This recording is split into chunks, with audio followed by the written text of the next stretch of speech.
Hello, everyone. I hope that you can hear me speaking. Can everyone just type in their chat block and let me know that you can actually hear me?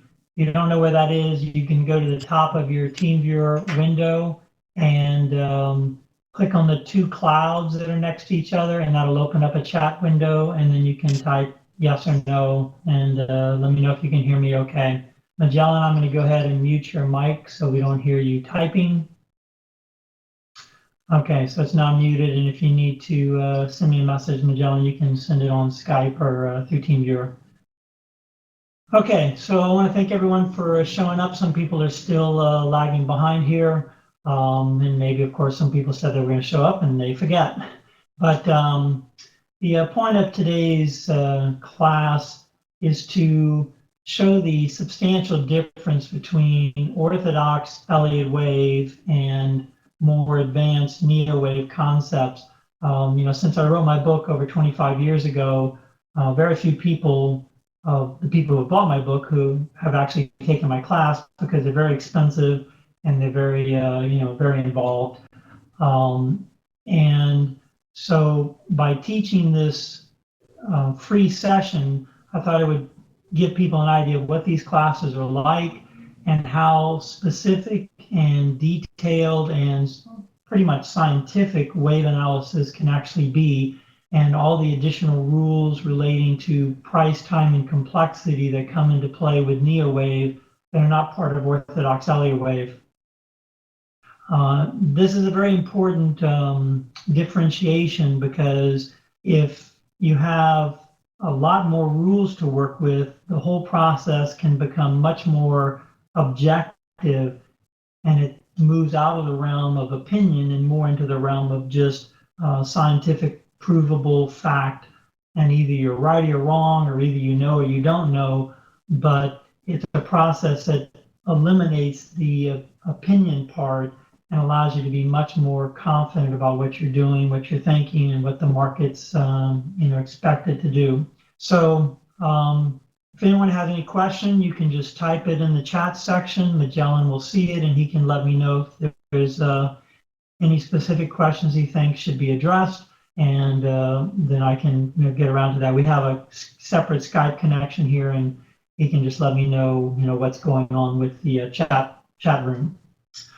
Okay, so I wanted to work with the S&P because currently it is the clearest of all the different markets, and it has very important long-term structure that's coming to an end, and there's a lot of patterns that we can actually discuss that are coming to a conclusion on a 2.5-year chart, on a 6-monthly chart, on a monthly chart, on a weekly chart. So it allows a whole multi-dimensional perspective, which doesn't happen all the time. And the fact that it's currently happening in the S&P is an indication that we're getting very close to the end of the 10-year bull market that we've been in since 2009. Okay, so taking a look at the big picture, we have the low back in 1982, which is as far back as the S&P data goes that I have. And okay, it's Magellan is asking me to have you add your names to the TeamViewer application so that I know who's attending. So make sure if you can add your name so we know who's asking questions and who's present, so Magellan can keep track of that.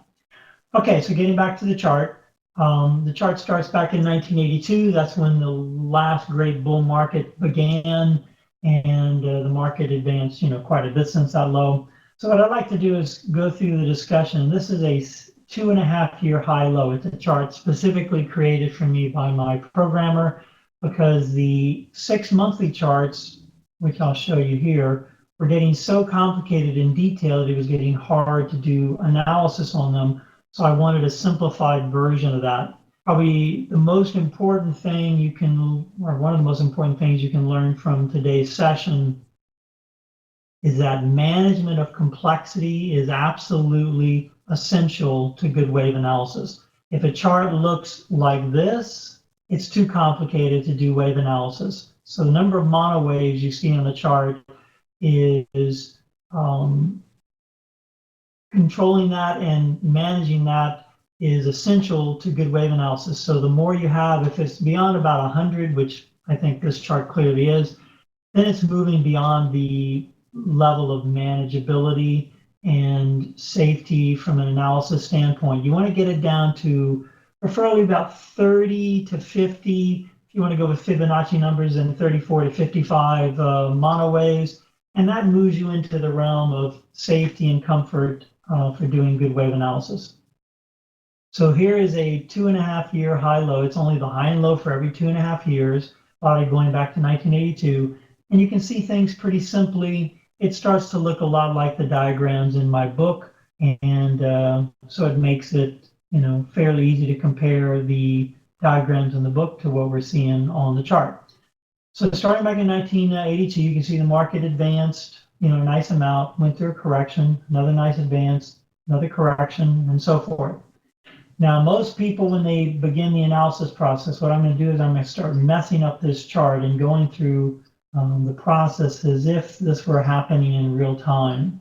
Give you an idea of, why the count is what it is and why it can't be other things. So if you were starting this analysis, and let's say it's, 1987, 86, somewhere in there. This is the 1987 high right here. And you saw the market advance, and then it corrected, and then advanced again. You could assume that this is wave one, and this is wave two, and this is wave three. Now, realize wave two is bigger than it appears, but based on the way high-low charts unfold, the longer the time frame that you're covering, the more you might be missing shorter-term price action. So it's possible that there was a high earlier in the 2.5 year period, followed by a big break, and then followed by another high, and then a higher low. So it appears as if the correction is much milder than it actually was. And that's just something you have to learn to accept and deal with as you simplify charts, but it doesn't pose any serious problems. You can always go to the shorter term chart and actually see how big the correction was. But we see the advance here. We're going to just call that wave one, assuming that it's in an uptrend. It's the very first move. It would have to be wave one.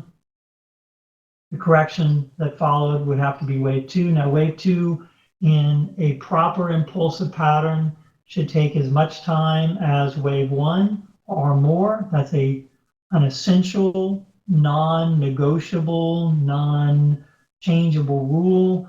Now, most people who do orthodox Elliott wave do not follow that rule, and that's one reason why the orthodox Elliott wave camp has been so wrong about the stock market for so many decades, constantly expecting a major market top, constantly expecting the end of the world, those kinds of things, because they're not using minimum time requirements for corrections and impulsions and minimum time requirements for B waves and corrections. So this is a neo-wave rule or addition to orthodox Elliott wave, but without it, the whole theory begins to fall apart. So realize that wave two and wave four in a standard 5-wave move, this does not include terminal patterns, which are a different kind of behavior, but in a standard 5-wave move, wave two always has to take at least as much time as wave one, usually comfortably more. 150, 200%, maybe 300%, but that's getting a little on the outside extreme. Wave four, the same thing. You want to take at least as much time as wave three, up to maybe 300%, but generally somewhere between 150 and 250% is a typical amount of time. So we have wave one and two marked. Obviously, the next advance would be wave three, and then it'd be very common for wave four, especially if wave two is not very deep, be very common for wave four to break the 0-2 trend line, which of course it did here. Now, what most people would do is they would immediately assume that this low is wave four. I'll make this adjustment here. By the way, we are recording the session, so if you want to get a copy of the recording later, Magellan should be able to send you a copy of that so you can review it. And I'm going to be going fast. I've been doing this for 35 years. I can throw this stuff out a mile a minute, but it may take time for you to digest some of it. So if you want a recording, just let us know. Okay, so most people would assume, who do, especially orthodox Elliott wave, would assume this is wave four. Now, if this were the fourth wave, then no part of wave 5 should break the 2-4 trend line. So if we assume that wave 5 ended here, which a lot of people would do, the question becomes, what is wrong with that count? So most people would put the 5th wave here, and they might call this, the end of a bigger correction, like maybe they would consider this the end of wave 3, and then this could be the end of bigger wave 4, and then they would start another pattern. They have 1, 2, maybe, I'm not sure exactly, maybe 1, 2, 3, 4, 5, and they call this whole thing the end of a bigger 5-wave move. But let me explain to you why none of this is possible. So not only are there time rules, there are complexity rules that enter the picture with Neo wave that are not part of Elliott wave. So that poses some serious problems with this particular scenario. So think this through logically. If you have a pattern of a particular degree, in this case, we're calling this, wave 3, we'll call it primary degree, and it's composed of 5 segments. So under Neo wave, the 4th wave must take at least as much time as the 3rd wave. In this case, obviously it didn't. Also, from a complexity perspective, you don't want a same degree pattern to be 1/5 as complicated as another same degree pattern. If any of you have a copy of my book handy, you can go to chapter 4, page 4, and that's 4-4, and it talks about, this starts on page 4-3, the rule of similarity and balance. So it's saying that you never want to consider something to be the same degree if it's less than 1/3 of the price, less than 1/3 of the time, and less than 1/3 of the complexity of the pattern right before it. So, obviously this makes logical, this is a logical assumption. You can't assume something is the same if it's very different. So something can't be considered the same degree if it's much smaller in price, much smaller in time, and much smaller in complexity, right? You can see here wave 4 is only about 10 or 15% the size of wave 3. It's 1/5 the complexity and at least 1/5 the time. So that's the reason why you can't call this wave 4. Now, some may want to try to move, some may want to try to move the 4th wave possibly here or here. See, a lot of Orthodox wave people might want to move it here just to make a simple 5-wave move up to the high. So what is the problem with this particular situation?